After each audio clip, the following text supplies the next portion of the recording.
So this is our panel for agriculture. We have Mr. Mahesh Vange, the CEO and board member of Swadesh Foundation. We have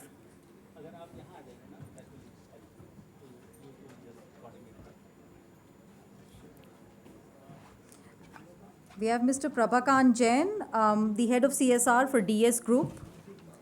We have Mr. Khurram Nayab. He is the general manager for CSR and the head of governance at Vedanta Limited. Mr. Asim Khan, the CSR head at Cadence. Dr. Akriti Vanchu, she is the vice president for agriculture and climate change at IORA Ecological Solutions. And Ms. Runa Pathak, she is the lead CSR at Jubilant Food Works. And this panel is moderated by Mayank sir. So over to you, sir. Okay. No, sir. Mics, please. Control room, do we have handheld mics? Please send them across. So this is on now. नमस्ते। सामने table पे रखा। मैंने कभी moderate नहीं किया है, मैं सिर्फ पैनलिस्ट रहा हूँ मेरी पूरी लाइफ में, तो जो भी मॉडरेट करता था उसका कुछ याद करके मैं पूछना लगूंगा। आई एम वेरी हैप्पी कि इतना डिस्टिंग्विश पैनल के साथ मैं बात कर रहा हूँ। तो थोड़ा मैं विदाउट फिल्टर का आदमी हूँ, तो यहाँ वहाँ की बात कर लूँगा, तो मुझे माफ़ कर देना।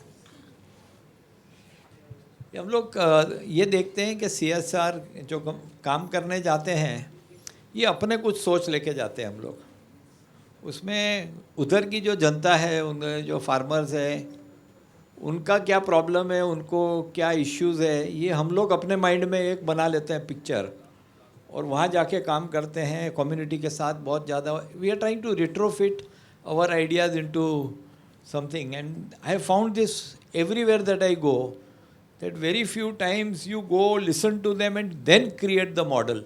You take a model and then you try to retrofit into the farmer's thing. What is your view on this? Okay. Hi, good morning everyone. I'm Akriti Vanchu and I lead the Agri-Climate team at IORA Ecological Solutions. Sir का जो सवाल है is very pertinent. Most development sector में I think problem यही हुई है कि projects आते हैं, 3 साल का प्रोजेक्ट होता है, 5 साल का प्रोजेक्ट होता है। एनीवे वो पहले ही सबका एक theory of change, we all love making theory of change के साथ हम लोग ग्राउंड पे जाते हैं to implement something, and possibly in the first year, in the first 2 years सारे प्रोजेक्ट्स में बहुत सक्सेस मिलता है, because there is a big team जो ग्राउंड पे होती है, फार्मर्स का हैंड होल्ड करती है कि हाँ आप ऐसा करिए वैसा करिए।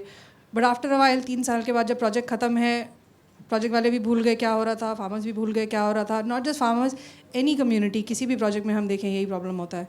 तो आई थिंक वो माइंडसेट चेंज आई फील धीरे धीरे आ रहा है, both from a project developer, from an implementers perspective and also from the funders perspective, कि हमें अब नॉट जस्ट अपना माइंडसेट, अपना वर्किंग मॉडल भी बदलना पड़ेगा। This 3 years 5 years being in a landscape, being in an area doesn't work any more. हमें वहाँ जाना है, आप जैसे काम कर रहे हैं, there are not many organisations because probably we don't have the resources to be able to do that, but our effort is still that wherever we go, we are there for a longer period. We are making that commitment to that community to say that, look, we are here to support you, because as something that was mentioned in the morning by Colonel Sir, that the climate change is not happening because of those people, but they are bearing the brunt of it. So we feel that when we are with the community, we should go there and say, look, we are here to support you. What do you need? How do we make this a long-term commitment? And then to try to get the resources to fit that model, where we can work together with them and be somewhere long-term. And I think that has to be a solution.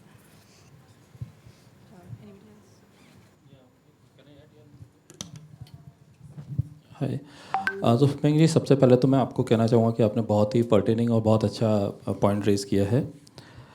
इसमें मेरे 2 perspective हैं। The first perspective is basically as a entity, whether it's a corporate और development entity, they have to identify certain things, क्योंकि there are lot of development challenges. अगर हम blankly जाना चाहेंगे किसी कम्युनिटी में कौन से इशूज़ हैं और उन्हीं को एड्रेस करते जाएंगे, तो देयर मे बी हम कोई स्ट्रॉन्ग सॉल्यूशन क्रिएट करना बड़ा मुश्किल है। तो there has to be certain topics that we need to identify based on your, for example, at DS Group we are related to the agri-business. In backend actually there are a lot of agriculture areas, so we found that it's a very important and pertaining area where we can contribute.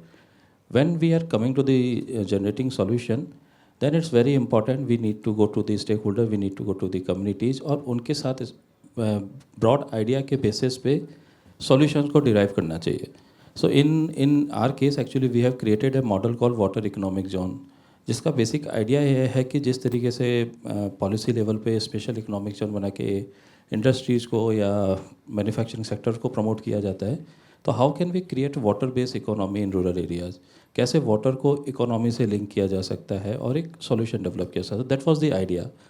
जब हमने इस पर implement किया तो we identify the 4 core areas, और वो हमने पहले से आइडेंटिफाई नहीं किया था. It's over the period of time it's evolve and develop, and now I am in a position to say कि these are the 4 vertical areas जिस पे हम काम करते हैं.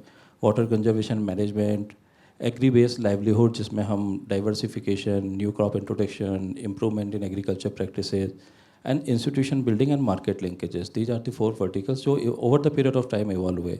और सबसे ब्यूटीफुल कॉन्सेप्ट ये है कि we are implementing this project in 7 locations, और I can't compare one project location to other one. Pillars are same, intervention activities are different, stakeholders के साथ जो इंगेजमेंट के साथ डिस्कशन होते हैं, जो सॉल्यूशन इमर्ज होते हैं, वो बहुत डिफरेंट होते हैं. तो while approach is same, but जो उसके कंपोनेंट्स हैं, एक्टिविटीज़ हैं, एक्शंस हैं, those are very very localise and relevant. So this is I feel that कि एक अच्छा काम किया जा सकता है, और I am aware about the other work also. काफ़ी लोगों ने इस तरह के इम्प्लीमेंटेशन भी किए हैं. So that is from my side. बहुत बढ़िया आपने कहा कि मैं ये सोचता हूँ कि 3 लेवल के ऊपर डिसीजन होते हैं. एक तो जो कंपनी सपोर्ट करती है CSR, उनके बोर्ड रूम में एक डिसीजन मेकिंग होता है. एक वो NGO का जब मिलते हैं सब लोग, उनका एक डिसीजन मेकिंग होता है. और तीसरा किसान या जो नीचे है उसके. और बहुत जगह पे ये तीनों का सिंक नहीं होता है, और टॉप से जो आता है वो डिसीजन आता है. लेकिन स्वदेश ने तो बहुत ही गजब का काम कर दिया है. शायद आप इस टॉपिक के ऊपर how decision are taken about what to do and how much is the community involve, ये 2 चीज़ थी. Sure, thank you Maing ji. सभी को गुड मॉर्निंग. स्वदेश फाउंडेशन, थोड़ा मैं जानकारी दूंगा अगर पता नहीं होगा, लेकिन थोड़े में ही कि एक फैमिली फाउंडेशन है रॉनी जरीना स्क्रूवाला का, और हम पिछले 10 साल से ज़्यादा इम्प्लीमेंटिंग NGO करके काम कर रहे हैं. जैसे अभी दोनों वक्ताओं ने बताया, काफ़ी ज्ञान है, नॉलेज है, इच्छा है लोगों की. अब समस्या ये होती है कि आप इसको सस्टेनेबल कैसे बनाएं. तो स्वदेश की जो जर्नी रही है वो जैसे आपकी तरह है, हम भी इवॉल्व हुए हैं, गलतियां करके सीखे हैं और अपने मॉडल को इवॉल्व किया है. लेकिन हम जो स्ट्रैटेजी फॉलो करते हैं वो 4E स्ट्रैटेजी करते हैं. पहला ही है engage with the community. Second, empower the community. Third, execute. And fourth is exit. Exit is for sustainability. अभी सबसे मुश्किल और चैलेंजिंग काम जो मैंग जी ने बताया, इनको 3 साल लगे घर बेचने के बाद, वो स्वाभाविक है, क्योंकि ये जो एंगेज है ये म्यूचुअल ट्रस्ट दोनों का एक दूसरे पे होना चाहिए, कम्युनिटी का हम पे और हमारा उन पे. और हमने डिफ़ाइन तो बहुत अच्छे से किया था, क्योंकि रॉनी जरीना कॉर्पोरेट वर्ल्ड से आए थे. मैं भी 27 साल कॉर्पोरेट वर्ल्ड में था, पिछले 9 साल से स्वदेश में हूँ. पहले मैं एग्री इनपुट सेल्स गोदरेज में था, ट्रैक्टर भी बेचे महिंद्रा में. लेकिन हम इन विषयों को देखते नहीं थे. जैसे आपने बिल्कुल सही कहा कि कॉर्पोरेट लाइफ अलग है, other side of the table. फिर मेरे को भी पर्सनली काफ़ी चीज़ें सीखने को पिछले 8-9 साल में. तो हमारा ज़्यादा फोकस जो रहता था वो तीसरे E पे रहता था, एग्जीक्यूट पे. मतलब समाज में बदलाव करना है, झोला उठाया, बदल देंगे सारे घर के बदल. लेकिन एंगेज, एम्पावर, एग्जिट पे हम बहुत गैप देख रहे थे, और फिर वो हमने सुधार किया 2019 में. तो हम 2300 गाँव में काम कर रहे थे. हमने उनको कंसोलिडेट किया. हमने नहीं किया, कम्युनिटी ने किया. ये बड़ा इंटरेस्टिंग है. आप सबने सुना होगा विलेज डेवलपमेंट कमेटीज़. एक कॉन्सेप्ट नया नहीं है, मिड 70s में इसके ऊपर रिसर्च हुआ, सोशल वर्कर्स ने भी काफ़ी लिखा है. लेकिन हमने 2300 गाँव में जाके विलेज डेवलपमेंट कमेटी बनाने की कोशिश की. विच इज़ आइडिया ये था कि it has to be community driven change. जब तक कहीं हमारे नाम में है स्वदेश, 100 से बने देश. अगर हम अपना देश बदलना चाहते हैं, हमें खुद पहले अपने आप से शुरुआत करनी पड़ेगी. अब ये भावना गांव के लोगों में भी लानी ज़रूरी है. नहीं तो क्या होगा, CSR NGOs जाके एक इंटरवेंशन करेंगे, जब वो बाहर निकलते हैं तो बाहर नहीं निकल पाते. आज 40-40 साल हो गए. बाहर निकलते हैं तो सब मेहनत पानी में मिल जाती है. तो इसलिए हमने कहा कि एग्ज़िट को पहले हम डिज़ाइन करेंगे. तो वॉलंटियर ग्रुप मिनिमम 50% महिलाएं हों, सीनियर सिटीज़न भी हो, यूथ भी हो, और उनका हमने कन्वीनिंग पावर टेस्ट लिया. तो उदाहरण के लिए हम गांव में जाते थे, कहते भी अगले रविवार स्वदेश की टीम आएगी, हम मिलके गांव साफ़ करेंगे. तो 2300 गांव में से केवल 800 गांव एक साथ आ पाए। पहला फिल्टर उन्होंने कोशिश की और हमने मिलके गांव साफ़ किया, कहीं प्लास्टिक अलग किया, लेकिन हमारा विश्वास बढ़ गया इसमें। और बाकी जो गांव साथ में नहीं आए, हमने कहा चलो कोई बात नहीं। फिर 800 गांवों में भी हमने उनको अगले 100 डे प्लान हम बोलते हैं, उनकी कैपेसिटी, जैसे बम्बई में, दिल्ली में कॉपरेटिव हाउसिंग सोसाइटीज़ होती हैं, तो वहाँ पे वॉलंटियर लोग बिल्डिंग के मेंटेनेंस करते हैं। तो ये भी, इसमें कोई इलेक्शन नहीं था, वॉलंटियर्स थे, ग्राम पंचायत तो थी, लेकिन एक हैमलेट के लेवल पे भी हमने इसको बनाया। आज की तारीख में पिछले 5 साल में इतने अच्छे परिणाम मिले हैं, और मैं आप सबको इनवाइट करूँगा, आप आइए नासिक रायगढ़ में आके देखिए। बहुत, अगर समाज को हम साथ में ले चलें और वो वहाँ पे जागृति हो, तो हमारा काम केवल कैपेसिटी बिल्डिंग का है। कोलैबोरेशन, हमारे 30 से ज़्यादा पार्टनर हैं, मैं डोनर्स की बात नहीं कर रहा हूँ, वो अलग हैं। ऐसे पार्टनर्स जो फॉर प्रॉफिट वाले भी हैं, नॉन प्रॉफिट वाले भी हैं, गवर्नमेंट सबसे बड़ा कोलैबोरेटर है। हम मिल के उस प्रॉब्लम को सॉल्व करने की कोशिश कर रहे हैं। तो डिटेल बाद में बताऊंगा, लेकिन I thought this will be good to bring in. आपने बहुत अच्छी बात की, कॉर्पोरेट वर्ल्ड, और इसलिए हमने जो 3P प्रिंसिपल हम फॉलो करते हैं, अलाइनमेंट ऑफ पर्पस। कोई भी कॉर्पोरेट CSR, हम कहते हैं भैया पहले आप गाँव में आके हमारा काम देखिए। पर्पस अलाइनमेंट होना ज़रूरी है कि बोर्ड का एजेंडा अलग है, प्रायोरिटीज़ अलग हैं, लेकिन with in rural development holistic हमारा मॉडल है। आप होलिस्टिक भी ले सकते हैं, प्रोग्राम वाइज भी ले सकते हैं। दूसरा है अलाइनमेंट ऑफ प्रिंसिपल्स। अगर मेरा मार्च एंड में खर्चा नहीं हो रहा है तो मैं पैसा वापस करूँगा या आपकी अप्रूवल से दूसरी जगह यूज़ करूँगा। ये मेरा प्रिंसिपल बड़ा क्लियर, एग्जाम्पल दे रहा हूँ। और तीसरा P है, तो अलाइनमेंट ऑफ पर्पस, प्रिंसिपल, और तीसरा अलाइनमेंट ऑफ प्रोसेसेस। क्योंकि अभी CSR की इतनी कंप्लायंस रिक्वायरमेंट है, कॉर्पोरेट्स के बड़े चैलेंजेस हैं, और छोटी टीम है तो स्वाभाविक है। इसलिए हमारे 40 से ज़्यादा डोनर्स हैं। किसी को मंथली रिपोर्ट चाहिए, किसी को क्वार्टरली चाहिए, किसी का फॉर्मेट अलग है। और पिछले साल हमने सोशल स्टॉक एक्सचेंज पे सबसे बड़ी लिस्टिंग की, तो हमने ये देखा कि हमारी टीम परेशान हो गई है। तो हम कहते हैं भाई क्वार्टरली ये फॉर्मेट आप प्रोसेस पे अलाइन कर लें, तो उससे सबकी ज़िंदगी अच्छी रहेगी। Of course we are there to support any corporate, but ये 3 चीज़ें हम कोशिश कर रहे हैं जिससे कि काम में सुविधा हो। थैंक यू, बहुत बढ़िया। ये ऐसा कहते हैं कि there are 3 ways to serve. एक तो फिश देना, दूसरा फिशिंग सिखाना, तीसरा मैंने डिस्कवर किया है, विच इज़ के to create a pond full of fish. क्योंकि अपने लोगों को फ़िश पकड़ना भी आता है और खाना भी आता है। तो जैसे फार्मिंग के ऊपर वर्क करना या एनवायरनमेंट के ऊपर वर्क करना, ये तो तीसरा वाला हो गया, to create a pond full of fish. तो as CSR, how do you decide कि मुझे मछली देनी है, सिखाना है कि तैयार करना है उनके लिए? एजुकेशन, हेल्थ केयर, ये बहुत इजी टारगेट्स हैं, इजीली कर भी सकते हैं। लेकिन ये जो वर्क है जहाँ पे आप लोग सपोर्ट कर रहे हैं, फार्मिंग, ये बहुत डिफ़िकल्ट है, उसके अंदर बहुत सारे एस्पेक्ट्स हैं। तुम नहीं कर रहे हो, सारा उन्हीं को करना है, तुम तो खाली कंधा दोगे। So what makes you choose the more difficult way to support? Thank you. Good morning everyone. Khurram Nayab, Vedanta group. अभी तो गवर्नेंस हेड कर रहा हूँ, but I have worked in the CSR parlance as well.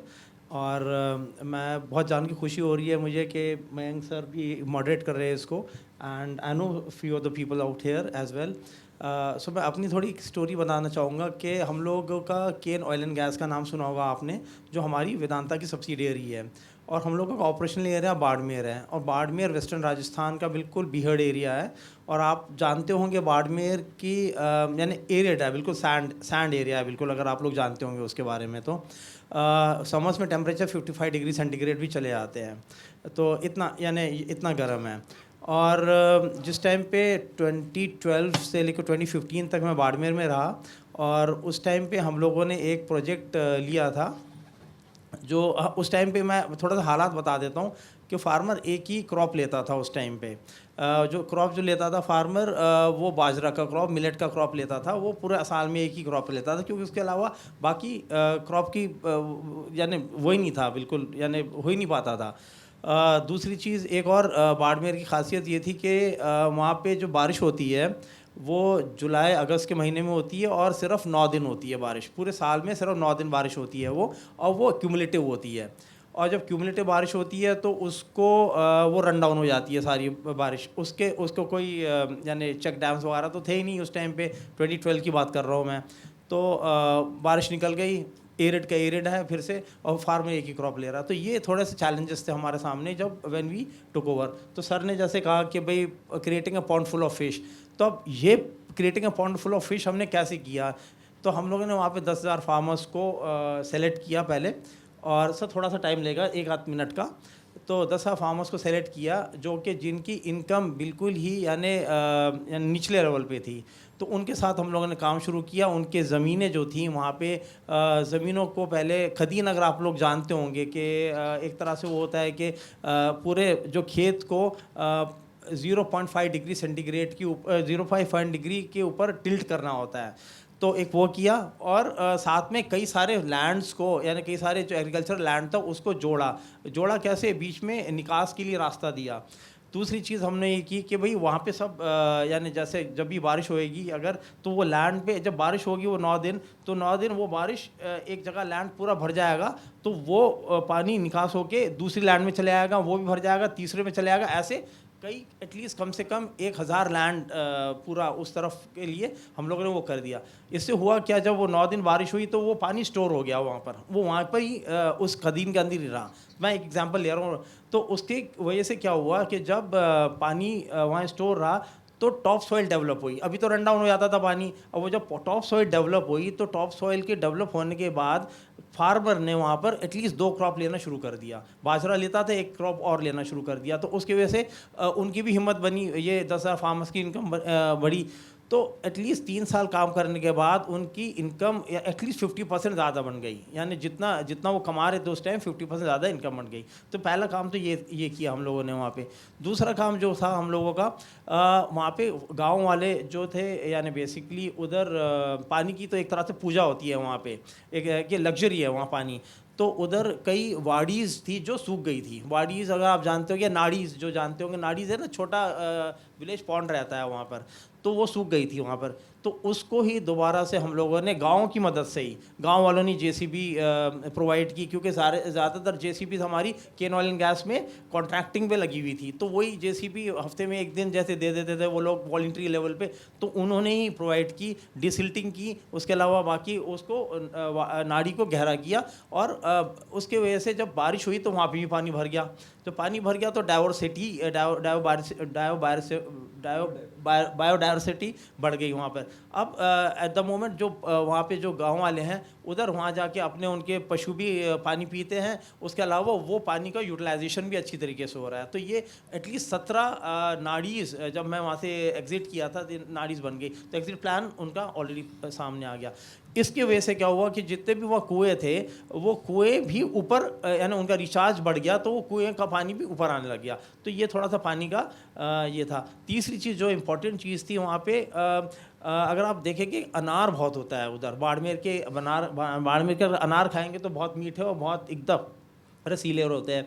तो उनकी खेती हम लोगों ने शुरू की कि भाई वहाँ पे गांव वालों को समझाया कैसे होगा।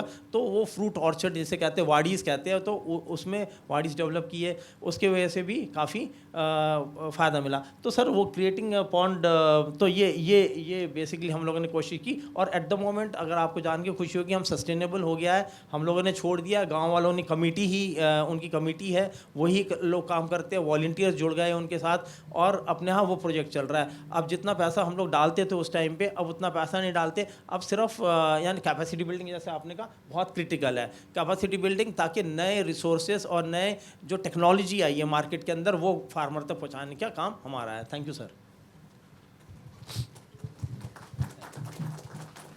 Good morning, everyone. First of all, I would like to thank Casca for inviting us for this insightful session. In the morning, it was it was great to hear such people, senior people like Dr. Mahajan, Mr. Patil, and Dr. Sen. So, a lot of, interesting things we got to know. The question that you asked, sir, I would like to address that. हम लोग in Jubilant Foodworks, we are working in various domains. Education, health is, of course, two of the few key areas. But yes, sustainable livelihood also is one of the important aspects. We in Domino's almost procure 9,000 metric ton cheese every year. So it was, of course, the thought came from the board side. Board ne bola ki we should engage with farmers. But yes, we started this approach by doing a need assessment in our geographies where our vendors are present. तो हम लोगों ने vendors के साथ एक level of interaction किया. Then we got in touch with BAIF. BAIF is one of the renowned organisations in India who are doing farmer development programs all across India. So we also started working in Maharashtra region. In Maharashtra, we are working in 4 districts and working with more than 14,000 farmers so far. When we started this program, we started it in 2017. 2017 में बहुत ही small level पे हम लोग ने start किया. It was first of all we did a need assessment. We understood what all farmers are into, क्या क्या करते हैं. तो महाराष्ट्र में ये जनरल कहावत थी कि घर की जो गाय और भैंस है वो आदमी देखता है और बकरी और मुर्गी जो है वो महिलाएं देखती हैं. तो फर्स्ट ऑफ ऑल हम लोगों ने एक डायलॉग स्टार्ट किया कि let us engage women also in the dairy farming process, क्योंकि women का involvement भी होगा तो overall development को हम लोग focus कर पाएंगे. So we focused on 3 areas. One was AI. AI is not artificial intelligence. AI was artificial insemination. So we engaged with BIOF in doing in providing a subsidy in sex sorted semens, which will give birth to a female progeny and which will yield more milk. So one was this. The second was of course the capacity building with the farmers. So generally जैसे ही cattle बीमार पड़ता है, lumpy disease was very common there, तो तुरंत antibiotic दिया जाता है. Antibiotic free होने के लिए what all measures are required, we started doing a capacity building program with them for this. So local resources के साथ जो dietary intake है cattles का उनको change करने के लिए what all is required, we focused on that aspect. And the third and most important thing that I also mentioned earlier was engaging the women of the house in the whole process. So these 3 things we did with them. And we saw over the years we saw an income enhancement of almost 3x now. So we started in 2017, this is 2025, it's 3x now. But slowly एक दिन में नहीं होता, quarterly targets जो होते हैं उसके हिसाब से नहीं होता. We also started a poultry farmer development programme this time and as soon as we started it bird flu आ गया वहाँ पे. सो हमें रुकना पड़ा. तो CSR projects, the development social development projects that does not run like that. हम लोग को बहुत सारे aspects consider करने होते हैं ground level पे what is happening. So we had to wait for a long time to start this project, but currently touch wood, it is flourishing and we are doing it in Telangana region with the women farmers, and it's just with the 5 farmers as of now, because we wanted to do a pilot and want to learn from the the stakeholders, important stakeholders. So these are the 2 projects that we are doing. Mayank sir, वो pond और मछली वाले social work में एक problem ये होता है कि जब कॉर्पोरेट और NGO डिसाइड कर लेते हैं कि पॉन्ड और मछली वाला सोशल वर्क करना है तो कुछ लोग वेजिटेरियन निकल जाते हैं कम्युनिटी में. अब उसमें प्रॉब्लम ये होती है कि जैसे मैं आपको एग्जांपल देता हूँ कि अब हमने डिसाइड किया कि हम प्रोजेक्ट करेंगे स्टेबल बर्निंग पे, जिसकी वजह से दिल्ली में बहुत धुआं होता है. तो मैं समझाता रहा, अभी स्टेबल बर्निंग का सीज़न नहीं है तो लगता है ऑफ सीज़न बात कर रहा है, तो मैं समझाता रहा बोर्ड को कि सर स्टेबल बर्निंग पे करते हैं. उन्होंने कहा अभी देखेंगे. तो क्या हुआ, जब वो स्टेबल बर्निंग एक्चुअली शुरू हुई तो धुआं था आउटसाइड. तो मैंने कहा कि हम इस बार की बोर्ड मीटिंग ऐसी जगह रखेंगे जहाँ पे खिड़कियाँ हों. और जब बोर्ड मीटिंग स्टार्ट हुई मैंने खिड़कियाँ खोल दी. वो जो एक्टिविज़म है कभी कभी बोर्ड मीटिंग में भी करना पड़ता है, सॉफ्ट एक्टिविज़म. बहुत अच्छे. तो वो जब मैंने खिड़कियाँ खोल दी तो उन्होंने कहा अरे धुआं बंद करो. मैंने नहीं सर, यही तो लोग झेल रहे हैं, इसीलिए हमें ये CSR करना चाहिए. तो ऐसे हुआ वो project, cutting the long story short. तो अब हमने 1 साल वो कर दिया, हम एटलीस्ट 5 ईयर्स वो प्रोजेक्ट करेंगे, और फर्स्ट ईयर में 20,000 टन कार्बन रिड्यूस हो चुका है उस प्रोजेक्ट से, and this has been ISO certified. तो cutting the long story short, ऐसे हम मछली पॉन्ड वाले में वो वेजिटेरियनिज्म को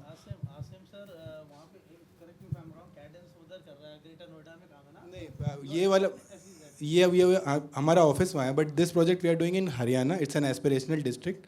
और हमने ये और उस दिन जब कई लोग जो कहते हैं कि कॉर्पोरेट ग्राउंड में नहीं जाता हूँ, I was in 2 weeks, I was there in the villages with the farmers trying to understand the issue.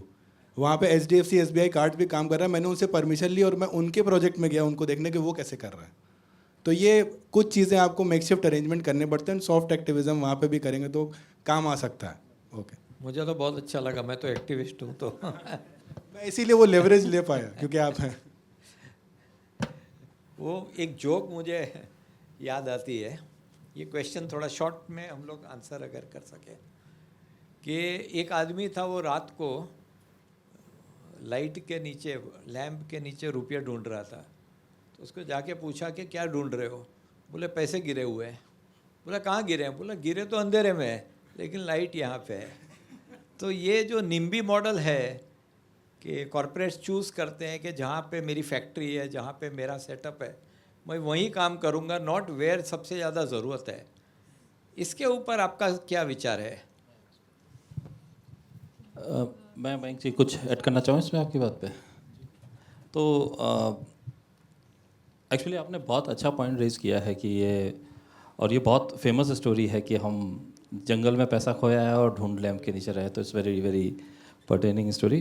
But लेकिन एक्चुअली हमें ये समझना चाहिए कि इट्स वेरी इजी टू से फ्रॉम आवर पर्सपेक्टिव कि नीड वहाँ पे बहुत ज़्यादा है। एक्चुअली में जितनी नीड हमें बीड़ जैसे छोटे गाँव में दिखती है, वैसे ही पर्टेनिंग इश्यूज नोएडा की डीप स्लम में भी हैं, और वो हमारे बिजनेस के पास में भी हैं। तो मुझे ये लगता है कि जिनके पास में डिसीजन मेकिंग अथॉरिटी है, उनके पास भी एक लिवरेज होना चाहिए कि उनको कहाँ पे काम करना है। ऐसा नहीं है कि हम हार्डकोर खड़े होकर बोले कि नहीं, नीड यहाँ पे है, आप यहीं पे आके काम करें। तो एक्चुअली और कॉर्पोरेट को भी ये समझना चाहिए कि उनकी प्रेजेंस भले ही ऑपरेशनली हो सकता है कि यूनिट नोएडा, ग्रेटर नोएडा, गुड़गांव या अहमदाबाद में हो सकती है, but they are belong to a larger country. So जब हम अप्रोच डिफाइन करें तो हमें दोनों को वेटेज देना चाहिए। In our organization DS Group, we are working in Noida also. We are reaching out to the Phek district of Nagaland also. Karbi Anglong, Assam maybe we are working. So we need to adopt the balanced approach in that point of view. लेकिन मुझे लगता है कि सबसे पहले corporate को ये समझना चाहिए कि वो सोशल डेवलपमेंट सेक्टर के किस एरियाज़ में सबसे बेटर कंट्रीब्यूट कर सकते हैं। They should leverage their own strength.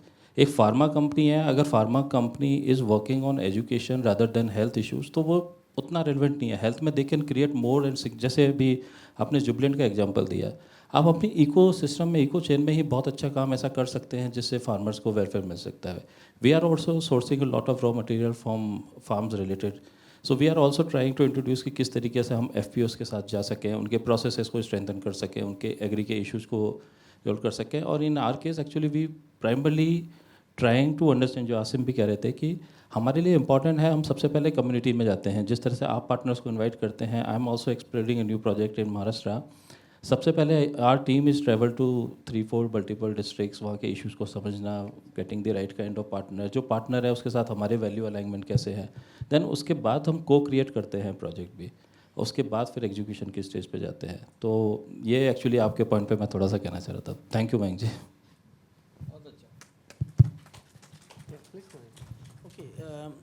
जल्दी से बताऊंगा सर। बेसिकली 2-3 चीज़ें हैं इसके अंदर। पहली चीज़ तो अब आई थिंक कंपनीज एक्ट में, please correct me if I am wrong, उन्होंने भी कह दिया, लिवरेज दे दिया अब तो कि हम लोग एज ए कॉर्पोरेट दूसरी जगह पे भी, जहाँ पे ऑपरेशनल एरिया नहीं है, वहाँ पे भी काम कर सकते हैं, तो that will also be counted as CSR। तो वो भी कह दिया एक चीज़ में। दूसरी चीज़ सर, जो हम लोग जो करते हैं इस चीज़ के अंदर, कि हमारा ऑपरेशनल एरिया तो 17 जगह पे कंपनीज है हमारी पैन इंडिया लेवल पे, वहाँ तो चल ही रहा ऑपरेशनल एरिया, बट देन हम what we do is we try and partner with like minded corporate organisations. उसमें जैसे उनके ऑपरेशनल एरिया दूसरे हैं और हमारे ऑपरेशनल दूसरे हैं, तो इसके वजह से क्या होता है, ट्रांसफ़र ऑफ टेक्नोलॉजी हो जाती है। मैं एग्जांपल लिख देता हूँ इस चीज़ में, ये जो बाड़मेर का एग्जांपल मैंने दिया था थोड़ी देर पहले, इसको हम लोगों ने दूसरे कॉर्पोरेट्स को और यानी बेसिकली कहा कि भाई आप आके मॉडल देखिए, अगर आपको पसंद में आता है तो आप अपने ऑपरेशनल एरिया में भी काम किए। तो वो उनके जो एरिया थे उन्होंने यानी ये टेक्नोलॉजी ट्रांसफ़र की, और बदले में उन्होंने भी अपनी टेक्नोलॉजी जो उन्होंने वहाँ पे यूज़ की थी वो उन्होंने हमें दी। तो उसकी वजह से एक कोलैबोरेशन हुआ, और ये एक्सपैंड हुआ प्रोजेक्ट यूजुअली कि दूसरे एरियाज़ में जहाँ पे हमारा यानी प्रेजेंस नहीं था। एक प्रोजेक्ट और था जिसको मैं हेड कर रहा था, प्रोजेक्ट नंदघर, अगर आपने सुना हो, थोड़ा एजुकेशन के ऊपर है वो, जल्दी से बता दूंगा, जिसके अंदर आंगनवाड़ी इकोसिस्टम में हम लोग काम कर रहे हैं वहाँ पर। तो नंदघर का जो है हम लोग मॉडल जो करते हैं, आंगनवाड़ीज़ को रिनोवेट और रिफर्बिश करते हैं ताकि छोटा बच्चा जो 3 से 6 साल का बच्चा है वो आके वहाँ पे अच्छी तरीके से पढ़ सके वो चीज़। तो सिमिलर सॉर्ट ऑफ मॉडल को हम लोगों ने पैन इंडिया लेवल पर एक प्रूफ ऑफ कॉन्सेप्ट सबमिट किया, जिसकी वजह से कॉर्पोरेट्स लाइक दालमिया, बॉश, यानी अलग अलग कॉर्पोरेट्स आए जिन्होंने अपने अपने ऑपरेशनल एरिया के अंदर आंगनवाड़ी उसको रिफर्बिश किया है। इसके वजह से क्या हुआ कि like last year finance minister ने भी अनाउंस कर दिया था कि भाई ये सक्षम आंगनवाड़ी के तौर पे जो गाइडलाइंस उन्होंने निकाली कि भाई कॉर्पोरेट को ये गाइडलाइंस फॉलो करनी, वो 80% नंदघर की गाइडलाइंस थी। तो basically that is how we did it. Thank you. मैं यही कहने वाला था। तो क्या है मैम कि समस्या बहुत बड़ी है, और प्रॉब्लम डिमांड सप्लाई दोनों साइड में, अगर आप मुझसे पूछें तो। जो इन्होंने कहा कि मतलब अब अगर कॉर्पोरेट्स चाहें पूरे भारत में भी करना, उतने एनजीओज़ की कैपेसिटी होनी चाहिए इम्प्लीमेंटेशन करें, ठीक है ना। तो ये दूसरी समस्या ये भी है। और जो अभी खुर्रम जी कह रहे थे कि ये एक्चुअली सही रास्ता है कि, और CS यूनिवर्सिटी टीम से मैं दरख्वास्त करूँगा कि एक हम कोशिश ऑलरेडी शुरू कर चुके हैं स्वदेश की। हमें भी पता हमारा एक मॉडल है, बहुत अच्छा है, महाराष्ट्र में है, 2 जगह पे, हम शायद कुछ नए डिस्ट्रिक्ट्स में जाएंगे। लेकिन हमने जो गलतियां की हमारे मॉडल में सीखते हुए, और एक जो हम आज मॉडल बनाया है, तो हम बड़ा ओपन ऑर्गेनाइजेशन है, हम अपने फेलियर भी शेयर करते हैं, वो रिपीट ना करे कोई पूरे इंडिया में जो भी उसको अपने मॉडिफिकेशन के साथ इम्प्लीमेंट करना चाहता है। तो हम कोशिश कर रहे हैं कि सोल्यूशन साइड में NGO साथ में आए, फंडर साथ में आए, और सबसे इम्पॉर्टेंट चीज़ इसमें यह है कि रिस्क और फेलियर के लिए कितने लोग फंडिंग करने को तैयार हैं।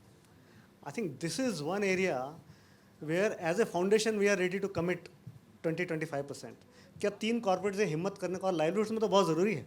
एक छोटा फार्मर जिसको आज हम कहें कि भाई आप ड्रिप इरीगेशन शुरू कीजिए, गोट फार्मिंग कीजिए, जिन्होंने घर में पहले कभी कुछ किया नहीं है, तो उनको रिस्क एवर्स और रिस्क कैपेसिटी उसके बिल्ड करने के लिए कौन मदद करेगा। तो क्या corporate CSR is ready to take that challenge, will be happy to partner that. और ऐसे कुछ भी मॉडल्स करने हो, आपने भी जो उदाहरण दिया, मतलब मैं गोदरेज एग्रोवेट में 16 साल था, एनिमल हस्बेंड्री पूरा बिजनेस देख रहा था। तो हमारा पर्सपेक्टिव रहता है सेल करके मार्जिन बढ़ाओ, नेचुरली कॉर्पोरेट का वो रहेगा। हमने फार्मर्स की समस्याओं को सबसे देखा ही नहीं कि उसकी प्रोडक्टिविटी, बर्ड फ्लू में प्रिवेंशन कैसे हो। It can be done very well with CSR and specially for small growers. तो ये एक मेरे ख्याल से ज़रूरी है हमें समझना कि हम एक दूसरे की हाथ जोड़ के ताकत कैसे बढ़ाएं, rather than finding out limitation. और जहाँ तक संभव हो नए एरियाज़ में जाएं, फैलें, भरोसा डालना पड़ेगा। अगर आप महाराष्ट्र में हमारे एरिया में नहीं है, हम पे भरोसा कीजिए, शुरू करके देखिए। हम ऐसी जगह आएंगे जहाँ डेफिनेटली हमारा सोल्यूशन, तो हमें कई स्टेट गवर्नमेंट्स के हैं कि आप स्वदेश मॉडल लेके हमारे यहाँ एटलीस्ट कैपेसिटी बिल्ड कीजिए स्टेट गवर्नमेंट एम्प्लॉयज़ की। तो we are ready to do that. So I think give and take होना पड़ेगा, वरना कहानी बहुत मुश्किल है, नहीं तो सफ़र जीतना। जी नहीं, I want to add, sir ने पहले एक चीज़ बोली थी कि पर्पस अलाइन करना बहुत ज़रूरी होता है। And as an implementing organisation I think हमारी रिस्पॉन्सिबिलिटी भी है कि दिखाना कि नीड कहाँ पर है, rather than trying to fit the model. कि अगर एक ऑर्गेनाइजेशन बोल रही है आप यहाँ काम करिए, वहाँ काम करिए, हर एक we all have a different idea of कि नीड क्या ज़रूरी है। तो हमारे अपने एक्सपर्टीज़, अपने स्किल सेट एंड जहाँ हमारा प्रेजेंस है, जहाँ हम काम कर रहे हैं, it's our responsibility also to bring the corporates there and say look यहाँ पे ये नीड है, this is how we can work together and aligning that purpose. And I think right now we are having a conversation about CSR, but also looking beyond CSR. Ma'am ने mention किया that उन्होंने अपने value chain जहाँ पर है उस पर काम किया.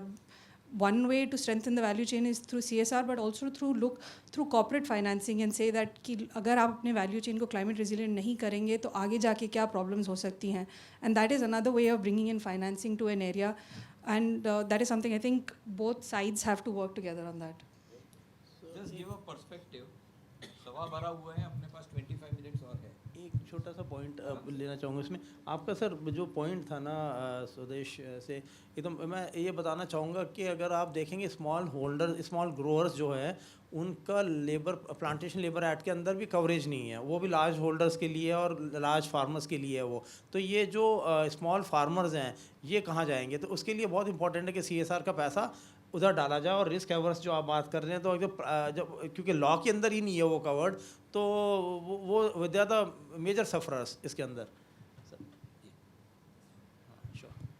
तो सर आपका जो क्वेश्चन था कि अपने फैक्ट्री के आसपास से ही काम कर रहे हैं, दूसरी जगह पे भी एक्सपैंड करें, तो first of all I think it is important to start around your factory, because आपने अगर एक फैक्ट्री कहीं पे सेटअप की है, आपने पूरा उनका इकोसिस्टम, पूरा आसपास के जितने विलेजेस हैं उसको किसी तरह से बैलेंस उसका बिगाड़ा है। आपके ट्रक्स जाते हैं, आपका सामान जाता है, उसमें उनका पूरा का पूरा सिस्टम बिगड़ जाता है। So lot of they face a lot of issues. So to start with, of course working around your factory is important, but yes CSR should be expanded to other geographies also. I mean her geography का अलग अलग need होता है, customize करना पड़ता है उसके requirement के हिसाब से. So, but yes, I say that we should start with around our factories first. Yeah. Sir वो जो एक दो इश्यूज आते हैं, मतलब बाकी तो कवर हो गए, जो एक दो जो इशू रहते हैं, CSR टूरिज्म का भी बड़ा इशू आता है कि कभी कभी जो बाकी के काम, जैसे हम लोग, मैं इंडिविजुअल कंट्रीब्यूटर, तो हमारे बाकी के जो कलीग्स उनको लगता है कि यार CSR में तुम घूम रहे हो. So imagine if I do a project in Goa which is not my work local area, तो उन्होंने कहा अब अगर आपने अरुणाचल में तवांग में कर दिया तो कहेंगे अरे तवांग तो बहुत खूबसूरत जगह, मैं भी जाना चाहता हूँ. तो वो जो मज़े हैं वो देखे नहीं जाते लोगों से. ये भी एक वजह है कि इसलिए हम दूर नहीं जा पाते. उन्हें लगता है कि वहाँ है नहीं. और उसमें क्या है ना, एक जो इम्पॉर्टेंट एस्पेक्ट इस पूरे ताने बाने में हम भूल जाते हैं वो है फंड रेजिंग. अब फंड रेजर्स के साथ पास हैं टारगेट्स. अब मैं लिंक्डइन पे देखता हूँ 1 मार्च आया कि since we are approaching 31 March we will be able to utilise your money. अब एक महीने में आप कौन सा इम्पैक्टफुल प्रोजेक्ट कर रहे हो? ठीक है, हमारे पास पैसा है जो कि हम भूल गए कि हमारे पास है, और 31 मार्च आए तो हम देख रहे हैं कहाँ करें. तो वो जो टारगेट बेस्ड फंड रेजिंग है उसको भी लाना ज़रूरी है. और वो किसके एम्प्लॉय हैं? वो NGO के हैं, वो कंसल्टेंट्स हैं, वो फ्रीलांसर्स हैं. तो वो उसको भी ला, क्योंकि ये जो local area non local area की जो डिबेट है ये सिर्फ कॉरपोरेट तक सीमित नहीं है. ये उस साइड पे भी जो लोग हैं जो अपॉर्चुनिटी ढूंढ रहे हैं कि अच्छा ये आ गया है 1 मार्च, अब डरा दो कॉरपोरेट्स को, कह रहे हैं भाई साहब 31 मार्च से पहले करना है. तो ये भी थोड़ा सा एस्पेक्ट पे डिस्कशन बहुत कम हुआ है इसमें. मैं जहाँ पे भी जाता हूँ मैं उससे वही 2-3 सवाल पूछे जाते हैं, कॉरपोरेट ये नहीं कर रहे, बट NGOs क्या कर रहे हैं ये कब सवाल पूछे. मैं तो कहता हूँ NGOs को ब्लैकलिस्ट कर देना चाहिए कॉरपोरेट को कि आप क्यों कर रहे हैं लोकल एरिया में, हम के साथ काम नहीं करेंगे. क्या कोई ब्लैकलिस्ट ऐसी मौजूद है कॉरपोरेट NGOs के पास कॉरपोरेट की कि नहीं यार ये बदतमीजी से बात करते हैं और अपने लोकल एरिया में काम करते हैं, उनके साथ काम नहीं करेंगे? तो अब तो फिर वो इसका मतलब ये हो कि ओनस सिर्फ कॉरपोरेट पे है. जब आप ओनस कॉरपोरेट पे डाल दोगे तो ऐसे ही काम होता रहेगा, नथिंग विल चेंज. मयंक जी सही बोल रहा हूँ कि नहीं, मतलब बता दीजिए. नहीं, आई डिसएग्री. आई थिंक ये दो एक्सट्रीम पोजीशंस मेरे ख्याल से ये प्रॉब्लम है. और it is there are some cases मैंने दोनों तरफ से देखा है. और पिछले 9 साल से मेरे कॉर्पोरेट्स में बहुत अच्छे मित्र हैं जो बहुत अच्छा काम कर रहे हैं, और सारी बाधाओं मतलब भी मित्र हैं सर आप. हाँ बिल्कुल अच्छा काम कर रहे हैं. हाँ, तो इसलिए मैंने कहा आप जैसे बहुत और दोस्त हैं और जो आज 9 साल से हमें फंडिंग कर रहे हैं. मल्टीनेशनल्स भी हैं, देसी कंपनियां भी हैं, और उनके प्रॉब्लम जेन्युइन है. 50 प्रोजेक्ट 2 जनों की team, it is difficult. Let us understand this. At the same time कहना कि NGOs में प्रॉब्लम है वो भी गलत है. मतलब मैं केवल स्वदेश की बात नहीं कर रहा हूँ, NGO सेक्टर में मयंक और हम यहाँ बैठे हैं, लेकिन जहाँ तक मेरे कॉन्टैक्ट हैं, मेरे मोबाइल में आजकल 150 ऐसे लोग हैं जो बहुत अच्छा काम कर रहे हैं, हमसे अच्छा काम कर रहे हैं, और मुश्किलों के कैपेसिटी नहीं है उनके पास. डोनर्स के जो डिफरेंट एक्सपेक्टेशंस होते हैं, सही गलत की मैं बात नहीं कर रहा, ये परिस्थिति है, वास्तविकता है, हर एक के अपने चैलेंजेस हैं. तो इसमें हमें पोजीशन नहीं लेनी चाहिए, रास्ता ढूंढना चाहिए, मेरा व्यू है. हर एक के अपने अपने लिमिटेशंस हैं, और बहुत अच्छा काम अभी भी कर सकते हैं. मैं बड़ा आशावादी हूँ इस मामले में. और पिछले 5 साल में तो बहुत अच्छा चेंजेस, कोविड के बाद खास तौर से बहुत बदलाव आया है. दूसरी बात मैं टच करूँ, 1 मार्च को या फंड रेज करने में हम भी होते हैं, और हमारा 12 महीने हमारा प्रोजेक्ट, क्योंकि हम holistic health education, water sanitation, और थोड़ा मैं मयंक जी से भी डिसएग्री करूँगा कि हेल्थ एजुकेशन आसान नहीं है, इट इज़ वेरी डिफ़िकल्ट, और उसके अपने चैलेंजेस हैं। और तो इसलिए मेरा एक्चुअली अपेक्षा ये है कि सॉल्यूशन साइड में हम कुछ बात कर पाएँ और लेके आएँ। हालांकि विषय क्लाइमेट का और रीजनरेटिव एग्रीकल्चर का है, लेकिन ये सारी चीज़ों का प्रभाव हेल्थ एजुकेशन लाइवलीहुड पे पड़ता ही है। ये चीज़ें जुड़ी हुई हैं एक दूसरे से, तो हमें सोल्यूशन की तरफ ढूंढना चाहिए इन मुश्किलों में, तो ऐसा मेरा विश्वास है। मैं 2 पॉइंट आपकी बात पे रखना चाह रहा था कि जिस तरीके से बात होती है कॉर्पोरेट, एक एक्चुअली बहुत बड़ा गैप है अंडरस्टैंडिंग का बिटवीन कॉर्पोरेट एंड NGOs। हालांकि ये रिड्यूस हुआ है लास्ट 5-6 ईयर्स में, काफ़ी रिड्यूस हुआ है, बट स्टिल जिनके काम हम ये देखते हैं कि बहुत अच्छा काम करते हैं ग्राउंड पे, और उनकी जो एक्सपेक्टेशन कॉर्पोरेट से होती है, एंड रिवर्स साइड ऑल्सो कि कॉर्पोरेट जो बहुत अच्छा काम करना चाहते हैं लेकिन जिस तरह से NGO की फंक्शनिंग देखते हैं उसमें बहुत बहुत मेजर गैप है, और वो शायद CSR प्रोफेशन से ज़्यादा अच्छा कोई और नहीं समझ सकता, क्योंकि हम दोनों सेक्टर को समझते हैं और हमें दोनों के बीच में बैलेंस करना होता है। तो ये एक बहुत इम्पॉर्टेंट चीज़ है। और दूसरा जो आपने ओरिजिनली ये पॉइंट रेज़ किया था, मुझे लगता है डेवलपमेंट सेक्टर को ये एटीट्यूड चेंज करना चाहिए कि कॉर्पोरेट डोनर है, वो फंडामेंटली शिफ्ट हो चुका है कि इंटरनेशनल फंडिंग किस तरीके से आती थी, या डोमेस्टिक फंडिंग या डोनेशन किस तरीके से आ सकती, उसके लिए वो फिलॉन्थ्रोपिक फंड की तरफ जाएँ, उसमें कोई दिक्कत नहीं है। But when CSR is talking about it's a compliance driven money, जिसमें कॉर्पोरेट की अकाउंटेबिलिटी बहुत हाई है, तो उसमें एक एक चीज़ बहुत क्रिटिकल होती है जिसको हमें ध्यान रखना होता है। अगर लॉ में ये लिखा हुआ है कि you should give preference to your local area, हालांकि प्रेफरेंस वर्ड लिखा हुआ है, लेकिन एक कंप्लायंस कैन इंटरप्रेट कि आपको सिर्फ लोकल एरिया पे काम करना है, and he has a lot of authority in the organisation. आपको उनसे नेगोशिएट करना है कि नहीं, हमें बस्तर जैसी जगह पे जाके भी काम करना चाहिए, वहाँ पे भी ज़रूरत है। तो it's very very complicated scenario जिसको हमें समझने की कोशिश करना चाहिए, और एज ए CSR प्रोफेशनल हमसे अच्छा तो कर कौन समझेगा इस बात को। हम भी समझते हैं। Thank you. आपके जितना अच्छा नहीं समझते होंगे, लेकिन हम भी समझते हैं। लेकिन हम अप्रिशिएट करते हैं एक्चुअली, जिस तरह का काम नहीं, ठीक आपने है। ग्राउंड पे काम किया है वो बहुत इंपॉर्टेंट है। अप्रिशिएट। भाई ये कुछ लोग मेरे पास आते हैं और कहते हैं सर हमें गाइड कीजिए, हमें क्या करना चाहिए। तो उनको मैं कुछ कहता हूँ, थोड़ा कंट्रोवर्शियल है। मैं कह रहा हूँ इतने सारे प्रॉब्लम है इस देश में, करना है तो चिंधी काम मत करो, करो तो बड़ा करो, because the size of problem is so large that the size of solution has to be much larger than that, तभी तो सॉल्यूशन होगा। लेकिन बहुत सारा मुझे ऐसा लगता है हमें भी 130-140 कॉर्पोरेट सपोर्ट कर रहे हैं, even though we are working in a place जहाँ कोई फैक्ट्री मिल उनका एरिया नहीं है। तो मैं वन साइडेड बात नहीं कर रहा हूँ। तो मेरा ये आप लोगों को पूछना है, एक तो मैं ये मानता हूँ कि जैसे अमेरिकन्स बहुत बड़े डोनर्स होते हैं, फिलैंथ्रोपिस्ट होते हैं, ऐसे इंडिया में नहीं होते हैं। ये CSR का कानून नहीं आया होता तो इसका जो वैल्यू होता है ना फिलैंथ्रोपी का, would have been maybe a small fraction. So whichever government, whichever department has started this CSR, I must say has been a very very useful for this country. और बहुत सारे force to होता है और फिर last में मार्च में वो नींद से उठते हैं। और हम लोग इतने सारे कॉरपोरेट्स के साथ काम करते हैं और CSR, अरे FCRA भी है हमारा, सिलिकॉन वैली में भी ऑफिस है, लंदन में भी है, न्यूयॉर्क में। उसका तो FCRA का तो ड्यू डिलीजेंस इतना है, कंप्लायंस इतना है, और 130 जैसे कह रहे थे कि कोई मंथली मांगता है, कोई बीच में आउट किया मांगता है कि बोर्ड मीटिंग है, आप अभी का भी रिपोर्ट भेजो। तो एक हमारा बहुत large part of our operation is compliance.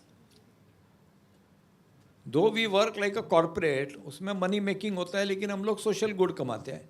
But इतना ज़्यादा कंप्लायंस भी मुझे लगता है कि वो उसको स्टॉप कर, जैसे मैं एक एग्जांपल देता हूँ, राइट टू इन्फॉर्मेशन पास करने में एक मेरा हाथ था, लेकिन अभी गवर्नमेंट में इतनी ज़्यादा एप्लीकेशन आती है कि कभी गलती लगती है कि मैंने राइट टू इन्फॉर्मेशन ठीक कराया है कि नहीं।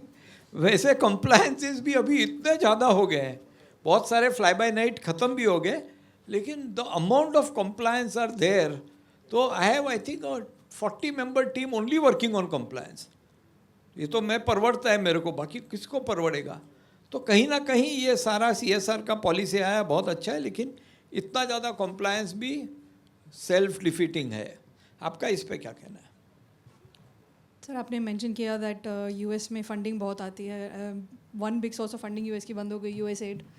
एंड हमारा प्रोजेक्ट एक चल रहा था in which monthly we had to do reports, and those reports में एक हफ्ता that team only spent working on that report and working on M&E, and बाकी टाइम हम काम करते थे. सो whenever we were getting to the end of the month, there was always this stressor where they were chasing the rest of us कि आपकी report ready नहीं है, आपका ये नहीं आया, आपसे अपडेट नहीं आया, आपने इस पर क्या काम किया. So those sort of compliances are there in other systems also, and I completely agree that they sometimes take you away from the purpose of the project. It was a requirement. A lot of times in these compliances also their metrics of measurement are not what we would consider as being impactful on the ground. Like gender equality was a very big thing in USAID, and their way of measuring whether our interventions were gender inclusive was कि आपके workshop में women आई थी कि नहीं आई थी. Now for us, women आई नहीं आई is not what we would consider as success. It would be the engagement later, but they didn't care about that. उनको था कि workshop में आई कि नहीं आई. So I think those indicators that we define and the way we do our compliances, I completely agree. There is a mismatch of what actually needs to be done on the ground, and that is something we need to think about. USAID, of course, we can't fix and it's gone, but CSR and CSR compliances, I think we all need to work together to change that system a little bit. Taking your point forward, I think इस साल से when USAID and all those foreign aid is stopping, CSR has to be step up now. Now is the time जब CSR को और responsibility लेनी होगी. And I think the voices as to how we can constructively use CSR, जैसे कि sir ने कहा, I think now is the time. ये वो financial year start हो गया है because अब तो terminologies भी change हो रही है, लेकिन you cannot use the word DEI now, जो जिसके ऊपर इतना सारा मामला, जो US based चीज़ें हैं, वो DEI term भी यूज़ नहीं कर सकते अब. तो अब वो जैसे AI for मान लीजिए कि particular section of society था, वो AI for all हो चुका है. तो अब now it is the time that we should step up.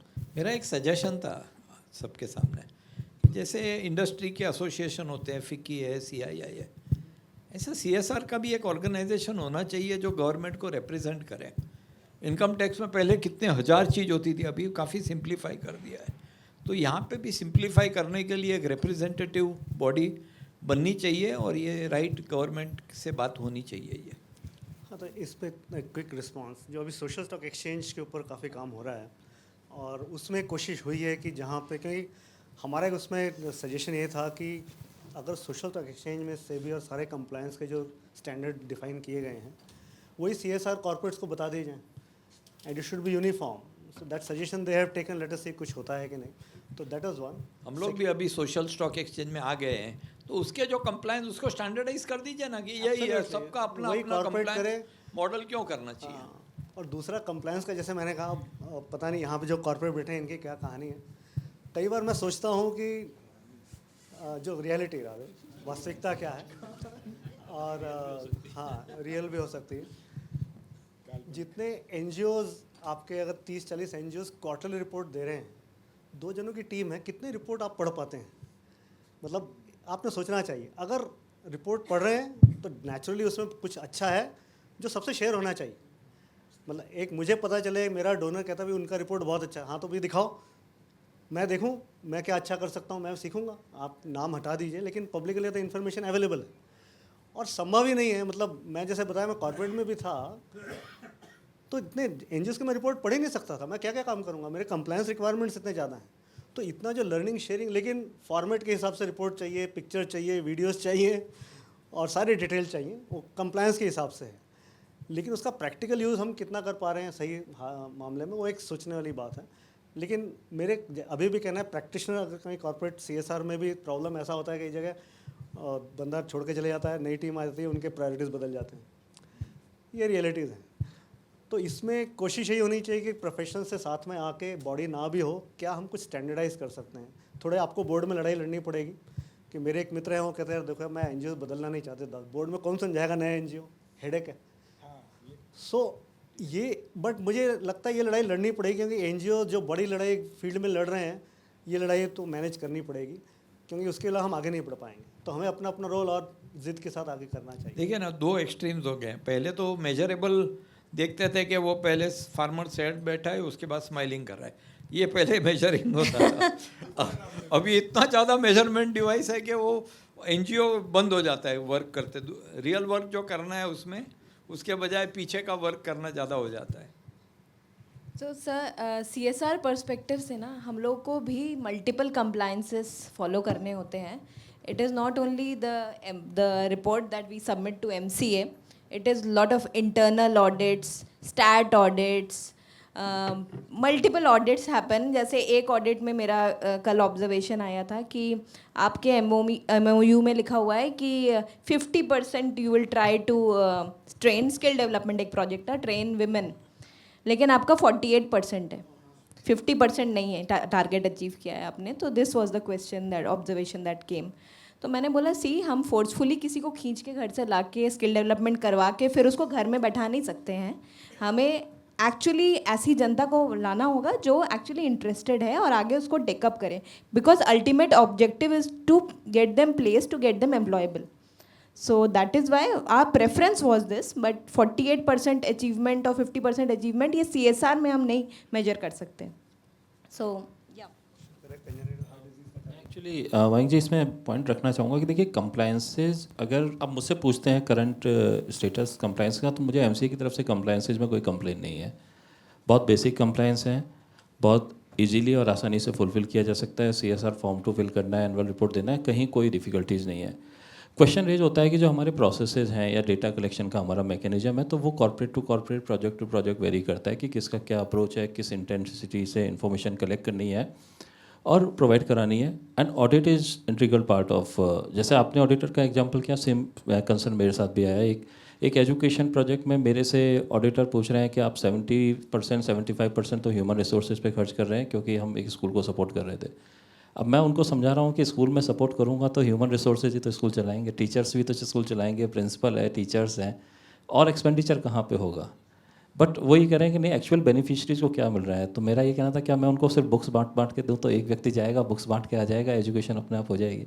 तो वो कई बार आपको पर्सपेक्टिव या उसके बेसिस पे इंटरनल सिस्टम पे डिबेट करनी पड़ती है, जो कि मुझे लगता है कि if you are right at your end तो you can fight for it, कोई इसमें दिक्कत नहीं आती है. बट जो आपने क्वेश्चन स्पेसिफिक पूछा था, कंप्लायंसेस से मुझे कोई कंप्लेन नहीं है. I am not commenting on the FCRA side, neither मेरे पास वो अथॉरिटी है और ना I would like to comment on that. But from CSR point of view, current compliances framework is perfectly fine. वो बोर्ड को, कंपनी को बहुत लिबर्टी भी देते हैं, whatever they want to do it. At the policy या ministry के level पे इतने मैकेनिज्म भी हैं कि वो CSR सेक्टर को कंट्रोल भी करते हैं कि fund should utilise in a right direction. This is my take. I think mostly things have been answered, so I would not like to add anything here. It's just that कि अब वो compliance ना भी हो तो world बहुत अलग तरीके का लगेगा. तो ऐसा जब आप थोड़ा comply कर लेते हो, documentation हो जाता है, तो लगता है कि नहीं आपने कुछ किया. मैं तो by annual report लेता हूँ. I don't take quarterly. I just need an email that we are जो भी के काम हो गया एंड वॉट एवर जो हमने पहले प्रपोजल में और उस पर मैं डिसाइड किया था, that is matting. And biannual reporting 6 months में आप एक बार कर दो उसी में. And it is attach to our funding. We are funding is also 2 installments.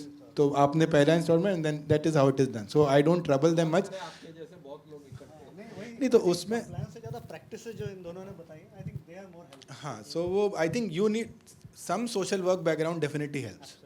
You know कि आपके कभी कभी आपको, क्योंकि आप ये नहीं है ना कि आपने फंडिंग दे दी देन सब कुछ NGO को दे दिया आपने, give it to God and go off to sleep. ऐसा नहीं है. आपको अगर NGO से कोई चीज़ डिलीवरेबल नहीं हो पाए, यू आर ऑल्सो रिस्पॉन्सिबल. क्योंकि आपने मंथली उनके साथ डिस्कशन नहीं किया और आपने नहीं पता किया कि किस डायरेक्शन में जा रहा है. एकदम से आप नवंबर दिसंबर में बोल रहे हो कि KPIs मैच नहीं हुए, तो नहीं होंगे KPIs मैच. आपने भी तो अपने नहीं किए.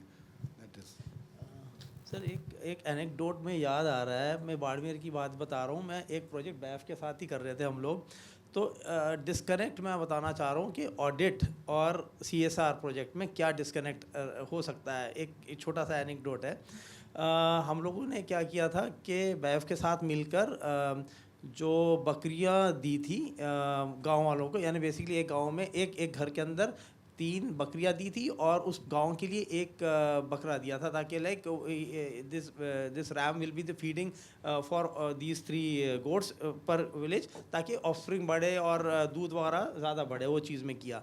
तो अब क्या हो 6 महीने के बाद ऑडिट आया। ऑडिट वालों ने क्या किया कि भाई हम फील्ड में जाके देखेंगे काम कितना हुआ है, क्या हुआ है और कितनी बकरियां दी आप लोगों ने। तो अब जब शुरू में क्या किया था इन्होंने, बकरी के कान के ऊपर वो लगा देते हैं ना, पंच टैग लगा देते हैं, टैग। अब बकरी जाती है बीहड़ में, जंगल में चरने के लिए, या कभी कांटों में अड़ गई तो कान कट गए, वो गिर गया कहीं। तो जब ऑडिटर ने गिनना शुरू किया तो कईयों के कान कटे हुए, कईयों के वो नहीं मिले। कहते भाई ये तो कम है, अब कहाँ से निकल गया है। तो मैंने ये भी देखा है कि बैफ के बेचारे प्रोजेक्ट कोऑर्डिनेटर वहाँ पे जाके गांव में ढूंढ रहे हैं कि वो कहाँ वो निकल जाए कुछ। तो ये डिस्कनेक्ट है और मैं थोड़ा बता रहा हूँ। तो बेसिकली अब अगर आप मेरा डेजिग्नेशन देखेंगे, पहले GM CSR and head governance का, तो उन्होंने कह दिया, बोर्ड से भी बात हुई थी इसमें, उन्होंने कह दिया कि ऐसा है, आप जो हमें ज्ञान देते हो आप खुद करके बताओ तो हम मानेंगे इस चीज़ को। तो वो हेड गवर्नेंस का भी रोल उन लोगों ने वही डबल हैट कर दिया, और CSR का जनरल मैनेजर भी हुई मैं उस चीज़ के अंदर।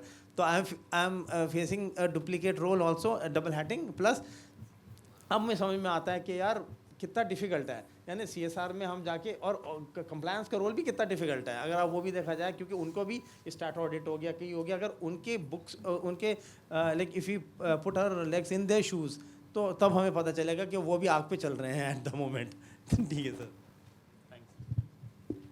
समय पूर्ण हो गया। आप कोई क्वेश्चन पूछने हैं क्या?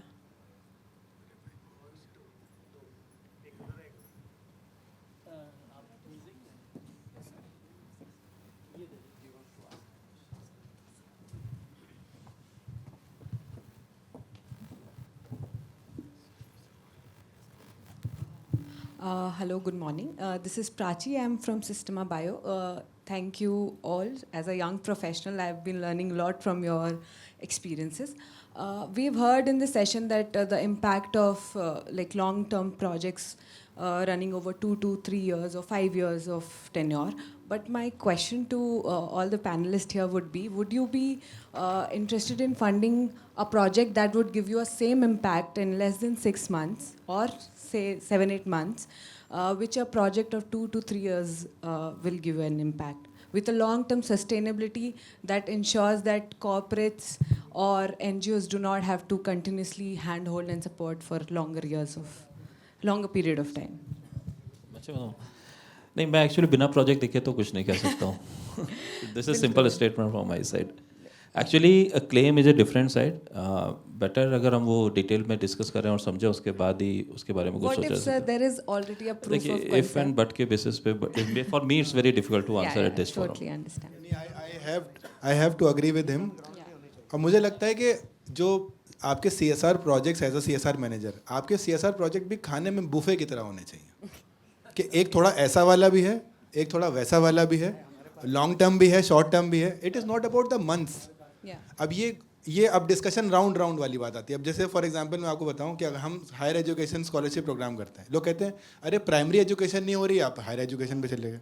फिर हमने प्राइमरी पे काम करना शुरू करा, उन्होंने कहा कि नहीं 8th तक तो लोग पढ़ रहे हैं, 8th के बाद ड्रॉप आउट हो रहा है। तो हमने 9 to 12 पे काम करना शुरू करा, फिर वो कह लगे नहीं 9 to 12 में तो काम हो रहा है, अब बच्चे आगे नहीं पढ़ पा रहे हैं। You see the 2.3%। तो मुझे ये समझ में नहीं आता कि जैसे ही आप कोई इशू लेके चलते हो एकदम आप डाइवर्जेंस क्यों आ जाता है। तो वो इसीलिए तो अभी वो राउंड पहले NGOs कहते थे नहीं सर 6 महीने में इम्पैक्ट नहीं आएगा, हमको 3 साल दीजिए। हमने अच्छा 3 साल दे दिए, तो आप कह रहे हो ये बहुत मेहनत के बाद ये 3 साल NGOs को मिले। आप देखिए फंड रेजर्स बैठे हैं यहाँ पे। I totally agree. हाँ, तो अगर जैसे मैं एक प्रोजेक्ट करता था जिसमें हम 11 मंथ्स की ट्रेनिंग देते थे स्टूडेंट्स को, क्लास 12th पास को, ताकि वो IIT क्रैक कर लें। तो वो 10 मंथ्स की ट्रेनिंग होती थी और 11th-12th मंथ्स के बाद उनका एग्जाम हुआ था और पता चल जाता था कि 100 बच्चों में इतने बच्चों ने IIT क्रैक करी। तो उस तरीके के प्रोजेक्ट्स खूब हुए हैं CSR में। तो वो 6 महीने वाला भाई अगर अच्छा होगा उसको सुनेंगे, समझेंगे, कर लेंगे। I'll just like to clarify here, since I may have not told this fact that this is more on a agriculture or climate action perspective. I understand ki initiatives like education, livelihood requires a lot of time, that hand-holding support is needed. Correct. Absolutely correct. But in terms of DRE, let's take DRE, decentralized renewable energy. We are a biogas company. We install biogases that. Okay. Sure. Thank you. I think 12:40 हो गई है। किसका एक short question है और short answer है, वैसा करते हैं।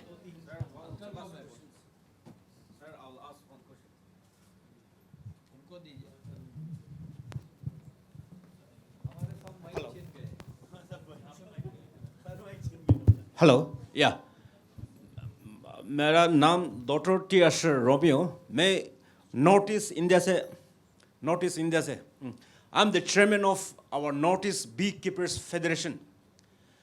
मुझे please help me, our north east bee keepers is one of the upcoming sunrise so say industry. You know, our North East have everything what our country don't have. So please help our North East people. Our bee honey is a Apis syrinus honey. So kindly help us this CSR fund to our North East beekeepers. Sometimes I have office in Arunachal, Nagaland, Manipur, Mizoram, Meghalaya, all the 8 states we have. So kindly help us, our this Northeast Beekeepers Federations. Yeah. Sure, sure. Yes. बहुत धन्यवाद. कोई question है तो आप बताइए, question का एकदम sir decide करेंगे। Hello, sir. Myself, I am Ashok Kumar Ji Manjare. I am from Maharashtra, just from Marathwada. Myself, I am shadow puppeteer. Sir, I am doing just orienting the peoples. Each and every atoms I have. In each and every field I have been working. I have been working in the schools also just Anganwadi. I am giving the training to Anganwadi ladies teachers. Ashok ji, Yes, sir. फक्त प्रश्न विचारा ना. प्रश्न हा आहे की मला CSRकडनं मला संधी द्यावी की मी जास्तीत जास्त यात काम करू शकेल. माझी NGO आहे आणि आत्तापर्यंत मी सगळं काम फ्री ऑफ कॉस्ट करते आहे. पैसा कुठलाही घेतलेला नाही, फ्री ऑफ कॉस्ट काम करते. मला संधी द्यावी इतकी माझी अपेक्षा आहे सर. मैं रिक्वेस्ट करता हूँ, हमारे यहाँ कुछ CSR हैं, आपसे बात कर लें मीटिंग के बाद. Yes, thank you. मैं नहीं लूँगा अभी और भी क्वेश्चन, मेरा टाइमलाइन नहीं तो एक चिट्ठी और आ जाएगी. मैं अब चिट्ठी नहीं लेने वाला.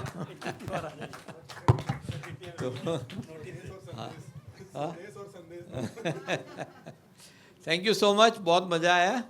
मैं कभी मॉडरेट किया नहीं था, अब मैं नहीं बोलूँगा कि मैंने कभी नहीं किया. Thank you. Thank you sir, thank you. और सर चिट्ठी के लिए वेरी सॉरी.